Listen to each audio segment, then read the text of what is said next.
ምናልባትም ብዙዎቻችን ክሊዮፓትራን ልክ ውበቷን ተጠቅማ ወንዶችን እንደምታጠፋ ወይም ልክ እንደ አጭበርባሪ ሴት ከዚያም ሲያልፍ ወንዶችን በማጥፋት እርካታ እንደምታገኝ ሴት አድርገን ልንቆጥራት እንችላለን።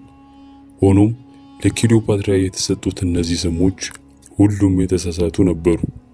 የእነዚህ ስሞች መነሻ ፍርሃት የወለዳቸው ውሸቶች ነበሩ። ክሊዮፓትራ በጥንታዊ ዓለም ውስጥ ካሉት እጅግ ኃያል አእምሮን ከያዙ ሰዎች መካከል የምትጠቀስ ድንቅ ሴት ነበረች። ግዛቶችን ተገራራለች፣ ብሔራትን ገዝታለች፣ የሮምንም መንግስት ለመድፈር የበቃች ብቸኛዋ ሴት ነበረች። ሌሎች ለሚያሸረግዱለት መንግስትም አልሰግድም ያለች ድንቅ ሴት ነበረች። የእሷ ታሪክ የፍቅር ታሪክ አይደለም፣ በክህደት በህልውና በብልህነትና በበቀል የተሞላ እንጂ። ይህ የክሊዮፓትራ ያልተነገረው ታሪክ ነው። እሷን ለማጥፋት በሞከሩት ሁሉ ላይ የወሰደችውን የማያዳግም እርምጃም የሚተነትን ነው። እስከ ዝግጅቱ ፍጻሜ ድረስ አብራችሁን ቆዩ። ክሊዮፓትራ ሰባተኛ ከክርስቶስ ልደት በፊት በ69 ዓመተ ዓለም በጥንቱ ዓለም ውስጥ ታላቅ የትምህርት ከተማ በሆነችው በእስክንድሪያ ተወልዳለች። የቶሌማይክ ስርወ መንግስት አካልም ነበረች። ይህ ስርወ መንግስት ከታላቁ እስክንድር በኋላ ግብፅን የገዛው የግሪስ ንጉሳዊ ቤተሰብ ነው። ክሊዮፓትራ ግብፅን ብትገዛም በደም ግብፃዊ አልነበረችም። ከቅድመ አያቶቿ የተለየች ነበረች። የግብፅን ቋንቋ በመማር እና የግብፅን ወግና ባህል በመከተል ራሷን እንደ አይሲስ አምላክ ሕያው ምሳሌ አድርጋ ለሕዝቡ አቅርባለች። ይህ ብቻ በሕዝቡ ዘንድ ተቀባይነት እንዲኖራትና ተወዳጅ እንድትሆን አድርጓት ነበር። ክሊዮፓትራ በትምህርት ደረጃም ከፍተኛ በሚያስብል ደረጃ ራሷን የገነባች ነች። የሥነ ፈለክ ጥናትን፣ ሂሳብን፣ ፍልስፍናን፣ ሕክምናን፣ ኢኮኖሚክስንና ፖለቲካን አጥንታለች። ብዙ ቋንቋዎችን መናገር የምትችለው ክሊዮፓትራ ከውጭ መሪዎች ጋርም በቀጥታ መደራደር የሚያስችል ብቃትም ነበራት። ሴቶች ዝም እንዲሉ በሚጠበቅበት በዚያ ዓለም ውስጥ ክሊዮፓትራ የልቧን ትናገርም ነበር። ንግግሯም እንዲሁ የሚታለፍ ሳይሆን የሚደመጥም ነበር። ብዙዎቻችን ክሊዮፓትራ ውብ እንደነበረች ሲነገረን አድገናል። ነገር ግን እውነታው ይህ አልነበረም። የእሷ ውበት አእምሮዋ ነበር። ክሊዮፓትራ ገና የ18 ዓመት ልጅ እያለች የግብፅ ንግሥት ለመሆን በቅታ ነበር። በንጉሳዊ ወግ መሰረትም ታናሽ ወንድሟን ቶሎሚ 13ኛን እንድታገባ ተገዳም ነበር። ነገር ግን በቤተ መንግስት ውስጥ ያለው ስልጣን የክሊዮፓትራን ብልህነት በሚፈሩና በሙስና በተሞሉ አማካሪዎች ቁጥጥር ስር የነበረ በመሆኑ ታናሽ ወንድሟን በእሷ ላይ እንዲነሳ ለማሳመን ችለው ነበር። በዚህ ምክንያት ክሊዮፓትራ በክህደት ተከሳ ማዕረጓን ተነጥቃ ከግብፅ እንድትሸሽ ተደርጎ ነበር። ይህም ያለምንም ጦር ዙፋንና ጥበቃ ወደ በረሃ እንድትሸሽ አስገድዷት ነበር። ብዙዎች የክሊዮፓትራ ታሪክ እዚህ ጋር እንደሚያበቃም ያምኑ ነበር።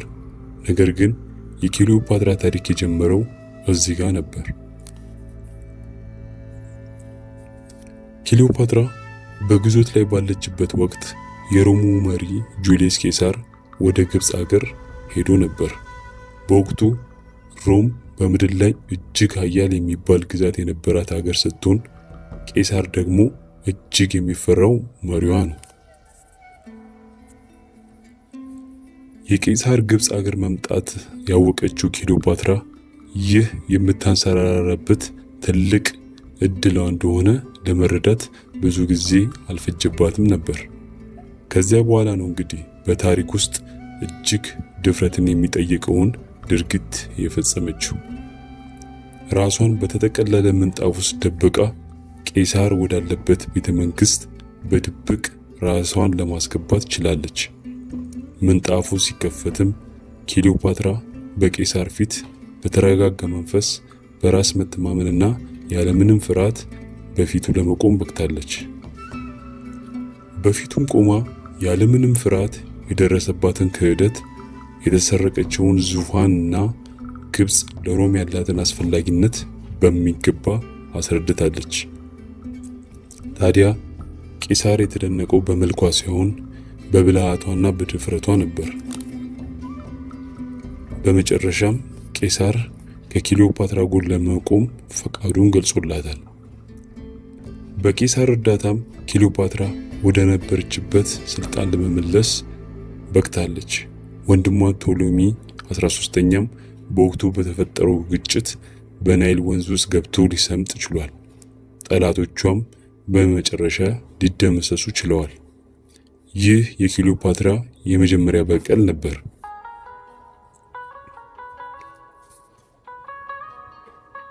ግዛቷን በእጇ ካስገባች በኋላ ክሊዮፓትራ ግብጽን በብርታትና በራዕይ መግዛቷን ቀጥላ ነበር።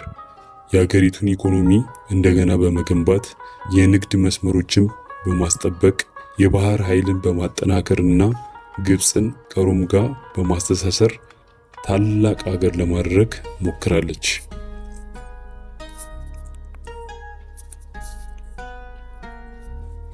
በኋላ ላይም እጅግ ኃያል ከሚባሉ የሮም ጀነራሎች መካከል ከሆነው ማርክ አንቶኒ ጋር ህብረትን ለመፍጠር ችላለች። ታሪክ ይህንን ልክ እንደ ፍቅር መገለጫ አድርጎ ቢገልጸውም እውነታው ግን የክሊዮፓትራ ስትራቴጂ መሆኑ ነው። ሁለቱ ብልህ መሪዎች በህብረት በመስራት ሰፊ ግዛቶችን መቆጣጠር ብቻ ሳይሆን የወደፊት መሪ የሚሆነውን የሮምን ገዢ ኦክታቪያንን ለመቃወም ድፍረቱን አግኝተዋል። በጊዜው የሮም ሰራዊት ከየትኛውም ገዢ የክሊዮፓትራን ግዛት ይፈራ ነበር። በእርግጥ ፍርሃታቸው ልክ ነበር። በወቅቱ ክሊዮፓትራ የሮማውያንን መሪዎችና የሀገሪቱን ሀብት የምትቆጣጠር የውጭ ሀገር ንግሥት ለመሆን በቅታ ነበር። ይህ ጉዳይ ደግሞ ለሮም ግዛት ተቀባይነት የሌለው ጉዳይ ነው። ነገሩ ያስፈራው ኦክታቪያንም በአንቶኒ ላይ ሳይሆን በክሊዮፓትራ ላይ ጦርነት አወጀ። ሮም ክሊዮፓትራን በአስማትና በፍላጎት ሰዎችን የምትቆጣጠር አደገኛ ፈታኝ ሴት አድርጎ በመሳል የፕሮፓጋንዳውን ዘመቻውን በክሊዮፓትራ ላይ ጀመረ። ይህ ውሸት ለዘመናት ታሪክን ለመቅረጽ ችሎ ነበር። በአክቲየም በተደረገ ጦርነትም የክሊዮፓትራና የአንቶኒ ሰራዊት ሊሸነፍ በቅቷል። በእርግጥ የመሸነፋቸው ምክንያት የኃይል እጦት ሳይሆን ሰራዊታቸው በክህደት ወጥመድ ውስጥ ተዘፍቆ ስለነበር ነው። በዚህም ሳቢያ ክሊዮፓትራ ለሁለተኛ ጊዜ የክህደት ጽዋን ተግታለች። ክሊዮፓትራ በሮማውያን ሰራዊት ከተያዘች በኋላ ሊደርስባት የሚችለው ነገር አስቀድማ ታውቅ ነበር። ሮም የድል ምልክት አድርጋ በሰንሰለት አስራ በጎዳናዎች ላይ መዘባበቻ ልታደርጋት እንዳሰበችም አስቀድማ ተረድታ ነበር። ሆኖም ይህንን በእሷ ላይ እንዲያደርጉባት ፍጹም ፈቃደኛ አልነበረችም ነበር። አፈታሪክ እንደሚያወሳው የክሊዮፓትራ ሕይወት ያበቃው ራሷን በመርዛማ እባብ ባስነደፈችበት ጊዜ እንደሆነ ነው። ሌሎች ዘገባዎች እንደሚጠቁሙት ደግሞ በጥንቃቄ በተዘጋጀ መርዝ ራሷን እንደገደለች ያወሳሉ። እውነቱ ግን እስካሁን ድረስ አከራካሪ ነው። ሆኖም አንድ የሚታወቅ እውነታ ግን አለ። እሱም ክሊዮፓትራ ከውርደት ይልቅ ሞትን እንደመረጠች ነው። ታሪክ ይህን ቢክድም ክሊዮፓትራ ባደረገችው ትላልቅ ድሎች ውስጥ እጇን ለኦክታቪያንን አለመስጠቷ የእሷ ትልቁ ድል ነበር። ኦክታቪያን ግብጽን ማሸነፍ ችሎ ነበር፣ ነገር ግን የክሊዮፓትራን መንፈስ ማሸነፍ አልተቻለውም። ይህ የክሊዮፓትራ የመጨረሻ በቀል ነበር። ሮም የክሊዮፓትራን መንግስት ለማጥፋት ችላ ነበር፣ ነገር ግን ስሟን ለመፋቅ አልተቻላትም ነበር። ከ2000 ዓመታት በኋላ ክሊዮፓትራ አሁንም ድረስ እንደታወሰች ነው። ታዲያ ሮም እንድትታወስላት በምትፈልገው መንገድ ሳይሆን በታሪክ ውስጥ በጥበባቸው በአመለካከታቸውና እጅግ አስተዋይ ከሚባሉ ገዢዎች አንዷ በመሆን ነበር። የእሷ ታሪክ እውነተኛ ኃይል ሁልጊዜ በጦር ኃይል ወይም በጦር መሳሪያ ውስጥ እንደማይገኝ የሚያረጋግጥ ነው።